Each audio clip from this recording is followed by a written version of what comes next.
জানে যে অসমৰ স্বনামধন্য মুকৰ্ৰিৰ হজৰত মাওলানা চিৰাজউদ্দিন ৰব্বানী সাহেব আকস্মিক বিয়োগ ঘটিছে। ইন্না লিল্লাহি ওয়া ইন্না ইলাইহি ৰাজিউন। যোৱাকালি সন্ধিয়া ৮টা বজাত তেখেতৰ ইন্তেকাল হৈছে।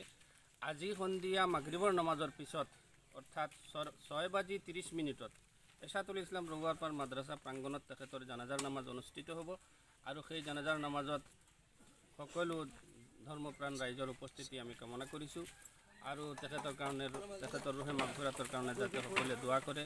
নিঃসন্দেহে তেখেত এগৰাকী ইছলামিক বিদগ্ধ পণ্ডিত আছিলে আৰু তেখেতৰ পাণ্ডিত্যৰ কাৰণে তেখেতে সমগ্ৰ অসমতে সেৱা আগবঢ়াই গৈছে। দিনৰ সেৱা প্ৰতিখন মহল্লাৰ মছজিদ মক্তব তথা মাদ্ৰাছাৰ ৱাজ মেহফিলত তেখেতৰ অংশগ্ৰহণ সুনিশ্চিতভাৱে আছিলে।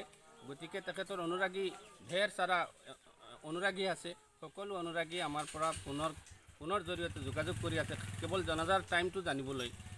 সেয়ে সকলোৰ কাৰণে আমি জনাব বিচাৰিছোঁ যে আজি বিয়লি 6:30 6:30 বজাত ৰৌৱাৰপাৰ মাদ্ৰাছা প্ৰাংগণত তেখেতৰ জানাজাৰ নামাজ অনুষ্ঠিত কৰা হ'ব। সেই জানাজাৰ নামাজত আপোনালোকে যোনে পাৰে জানাজাৰ নামাজত অংশগ্ৰহণ কৰিবৰ কাৰণে আমি দাৱত জনাইছোঁ। বাসিন্দা হয় হয়, মই স্থানীয় বাসিন্দা, এখন গাঁৱৰেই বাসিন্দা আৰু তেওঁৰ একদম ওচৰা ওচৰি ঘৰ। তেওঁ এজন বিদগ্ধ ইছলামিক পণ্ডিত আছিলে, এই কথাটোতো হয়, সকলোৱে জানে।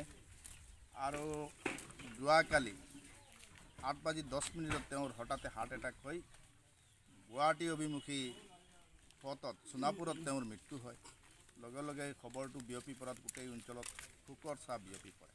তেখেতৰ জানাজাৰ নামাজ আমাৰ গাঁৱৰ ৰৌৱাৰপাৰ মাদ্ৰাছা বড় মছজিদৰ সন্মুখত আজি সন্ধিয়া মাগৰিব নমাজৰ পিছত 6:30 অনুষ্ঠিত হ'ব।